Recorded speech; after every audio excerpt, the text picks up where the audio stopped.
Good morning students, मैं doctor तृप्ति विजयवर्गीय अपने YouTube channel पर आप लोगों का वेलकम करती हूँ। मैं आपको इस समय पढ़ा रही हूँ चेंज मैनेजमेंट का कॉन्सेप्ट।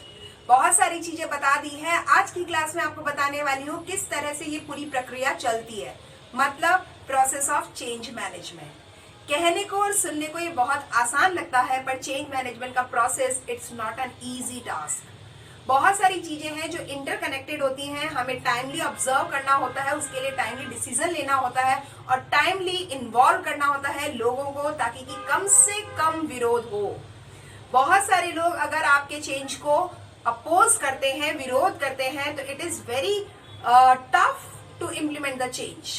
हो सकता है आपके पास बहुत अच्छा प्लान हो, पर अगर आपको कोऑर्डिनेट करना नहीं आता या कम्युनिकेट करना नहीं आता या कन्विंस करना नहीं आता, तो आपका एक अच्छा प्लान भी फेल में हो सकता है। इस फेलियर के कन्वर्जन को रोकने के लिए या मिनिमाइज करने के लिए you must be aware about the process of change management. तो आज की क्लास में शुरुआत करते हैं कौन कौन सी चीजें हैं जिनको हमें ध्यान रखना चाहिए in the developing change management process. ठीक है, शुरुआत करते हैं। अगर हम ये कहें if you want to the successful change, तो हमें कुछ चीजें देखनी पड़ेंगी। दो बातें हैं। एक तो पीपल साइड, जो लोग जिनको आप साथ में लेके चलने वाले हैं या जिनके ऊपर आप चेंज अप्लाई करने वाले हैं, उन लोगों का क्या साइड है चेंज के प्रति। देखो, whether they are aware about the change बहुत इंपॉर्टेंट है। आप लोगों का सपोर्ट कैसे ले पाओगे, इस पे डिपेंड करता है आप लोगों को कितना इन्वॉल्व करते हो। क्या आप इम्पोज कर रहे हो या आप इन्वॉल्व कर रहे हो। अगर अपोज करते हो तो वो आपके साथ नहीं जुड़ेंगे। यहाँ इन्वॉल्वमेंट बहुत ज्यादा जरूरी है।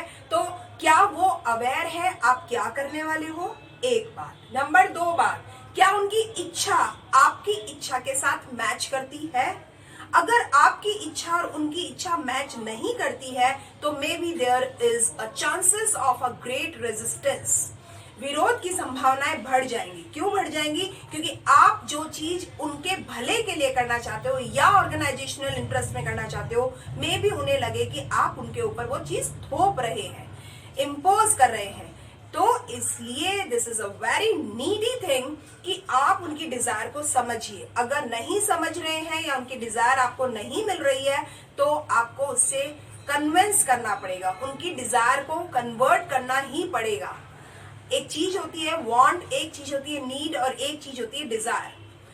नीड, जब तक जरूरत लोगों को नहीं होती, लोग आपसे नहीं जुड़ेंगे। क्या उनकी इच्छा आपके साथ जुड़ने की है, और क्या वांट दे वांटेड, वो चाहते भी है या नहीं।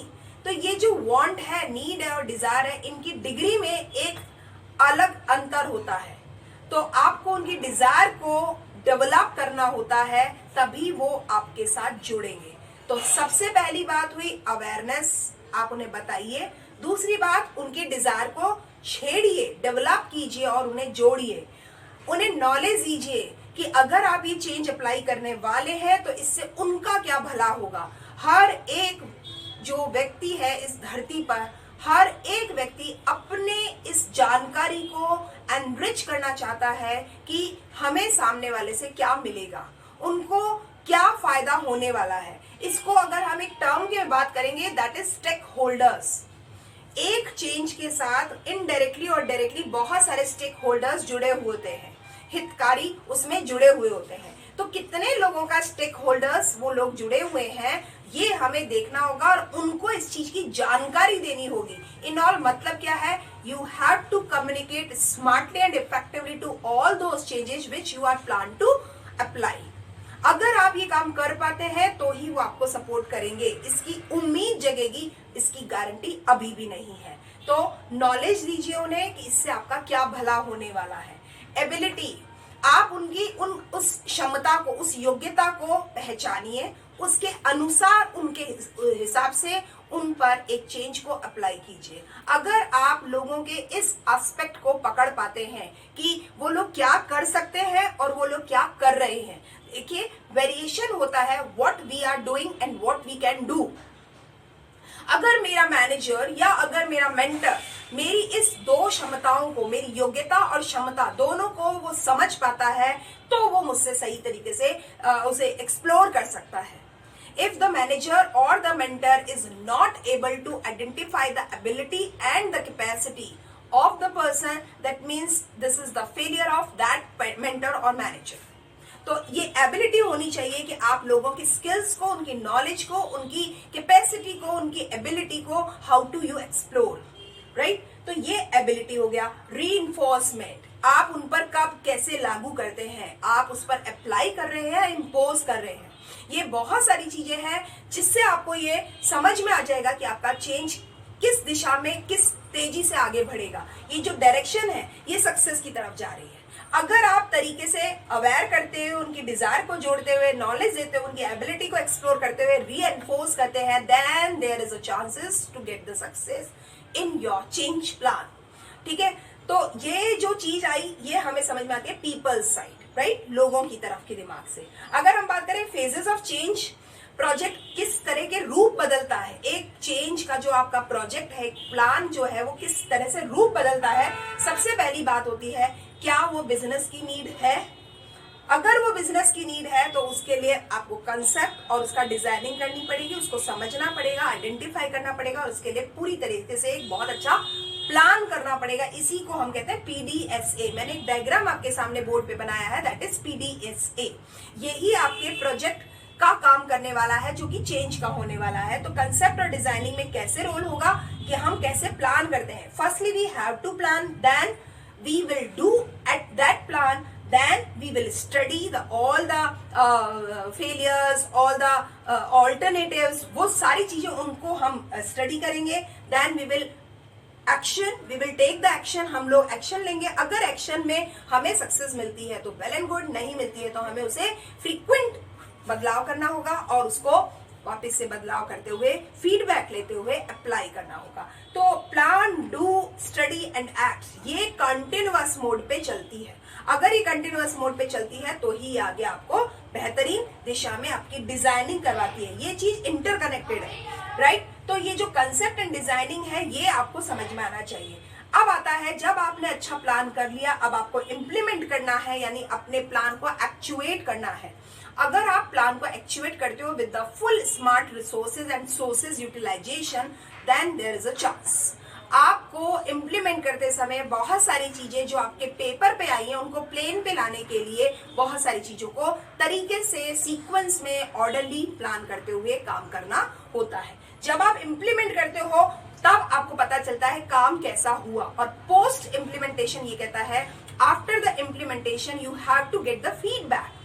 You must aware about the feedback, what you will get, what you are getting, आपको क्या मिलेगा और आप क्या ले रहे हैं। ये जो डिफरेंस अगर आप स्टडी करते हो, that is the post implementation. एक चीज को इम्प्लीमेंट करने के बाद में आपको किस तरह के उसके सक्सेस फैक्टर मिलेंगे, किस तरह का उसका ग्राफ ऊपर जाएगा, किस तरह के फेलियर का सामना करना पड़ सकता है, कौन से ऑब्स्टिकल्स आपको सामने आएंगे, कौन सी प्रॉब्लम्स, हर्डल्स आपको मिलेंगी, ये सारी चीजें पोस्ट इम्प्लीमेंटेशन से पहले ही पता लग जानी चाहिए।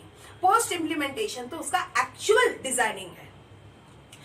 पहले आपको एक स्टैंडर्ड तय करना होता है, उस स्टैंडर्ड के बाद में उसको एक्चुएट करना होता है और एक्चुएट के बाद में उसके वेरिएशन की स्टडी होती है। ये वेरिएशन की स्टडी का टाइमिंग होता है जो होता है पोस्ट इम्प्लीमेंटेशन। ये सारी चीज आपको ये बताती है कि किस दिशा में, किस तेजी से आप सक्सेस की तरफ जाएंगे, सक्सेस की तरफ जाएंगे या उसके डेविएशन में जाएंगे। ये तो हुई सिंपल बात कि हमको सक्सेसफुल चेंज को अप्लाई करने के लिए किन दो बातों पे ध्यान देना है, एक तो लोगों की साइड पर और एक हमारे फेसेस पर ध्यान देना है। अब जरा बात करते हैं प्रोसेस की। हम प्रोसेस की बात कर रहे हैं, वो ये कह रहा है कि कौन कौन से प्रोसेस, किस प्रोसेस में कौन कौन से स्टेप्स को हमें फॉलो करना होता है। यहाँ मैं आपको 7 स्टेप के जरिए ये बताने वाली हूँ कि एक चेंज का किस तरह का क्रिया एक दूसरे जुड़ी हुई होती है। सबसे पहली चीज होती है आइडेंटिफिकेशन। आपको सबसे पहले आइडेंटिफाई करना होता है कि किस तरीके से हमें, कौन सी पहचान है, हमारी जरूरत क्या है और उस हिसाब से हमें किस तरह से काम को आगे बढ़ाना है। ये आइडेंटिफिकेशन ही आपको बताती है कि आपके बिजनेस की जरूरत क्या आपको कह रही है और आपको कैसे आगे बढ़ना है। ये आइडेंटिफिकेशन के जरिए आप अपने sources, resources, capacity and capability of the person you can identify. आपको प्रॉब्लम की पहचान होनी चाहिए, उस प्रॉब्लम का जो पहचान कर ली है, उस प्रॉब्लम के लिए आपको क्या बदलाव करना है, what you have to apply.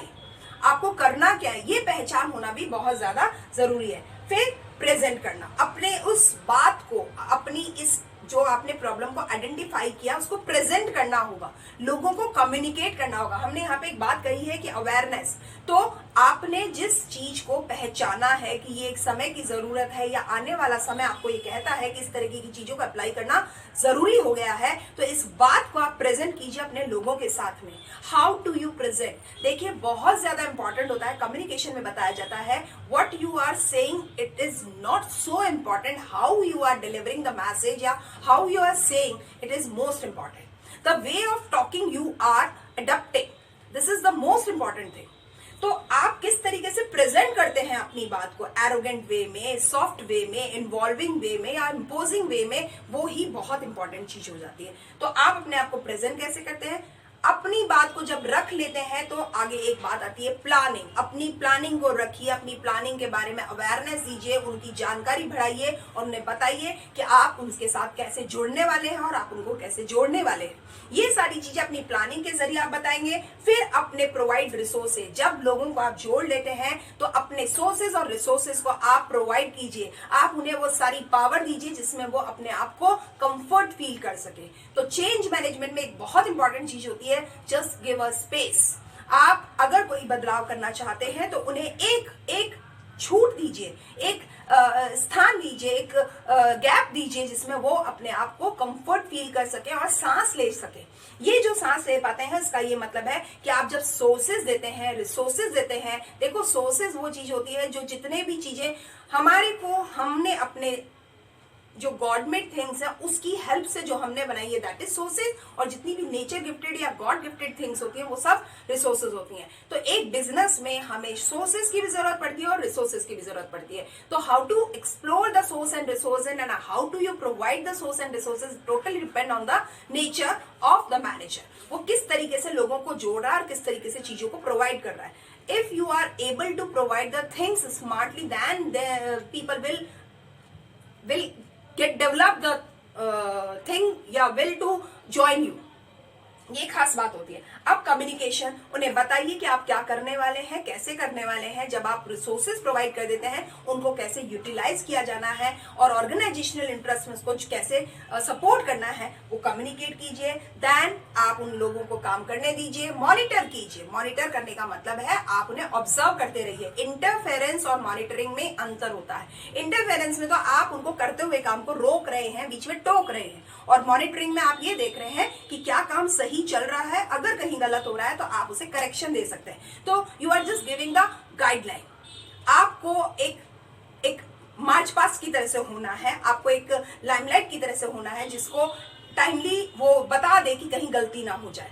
ऐसा नहीं कि बहुत ज्यादा इंटरफेरेंस भी लोगों को हमेशा डिस्टर्ब करता है। एरोगेंट नहीं होना है आपको एज अ मैनेजर। तो मॉनिटर होना चाहिए, रिव्यू और रिवाइज। जो काम किया जा रहा है उसको रिव्यू भी करते रहो, रिवाइज भी करते रहो। समीक्षा और पुनर्समीक्षा करते रहना जरूरी है। इससे हमें ये पता चलता है whether we are using the resources and sources in a right way और नॉट। हम लोग हमारी चीजों को सही तरीके से यूज कर रहे हैं या नहीं कर रहे हैं। तो ये जो रिवाइज और रिव्यू होता है ये आपको एक फीडबैक की तरह से काम करता है और हमें ये बताता है कि हम लोग सही ट्रैक पे हैं या नहीं। If we are not on the right track और how much we are deviate from the right track, तो इसमें हमें वापस आने में सुविधा मिलती है कि हम कहाँ से गलत रास्ते पर चले गए और कितना गलत चले गए। तो उसके बाद में आता है कंटिन्यूअस इंप्रूवमेंट। जब आपको ये पता चल जाता है कि आपका फीडबैक क्या आया है, रिव्यू क्या हुआ है, आपका रिवाइज क्या किया है, उससे आपको कंटिन्यूअस इंप्रूवमेंट करने में सहायता मिलती है। आपको अपने प्लान में करेक्शन करने में सहायता मिलती है। ये करेक्शन ही आपके चेंज के सक्सेस फैक्टर को बढ़ाता है। तो ये क्लास आपको, आज की क्लास में मैं इतना ही बताऊंगी कि प्रोसेस क्या था और किस तरह से 2 फेसेस में काम करता है जब भी चेंज को अप्लाई किया जाता है। तो ये जो आज की क्लास है, आज के लिए इतना ही पढ़ाएंगे। आपको ये क्लास कैसी लगी आप जरूर मुझे बताइए, मुझसे जुड़े रहिए और आगे ये वीडियोस, क्लासेस अपने नियर डियर वंस को शेयर करते रहिए। Thank you and keep watching my videos regularly.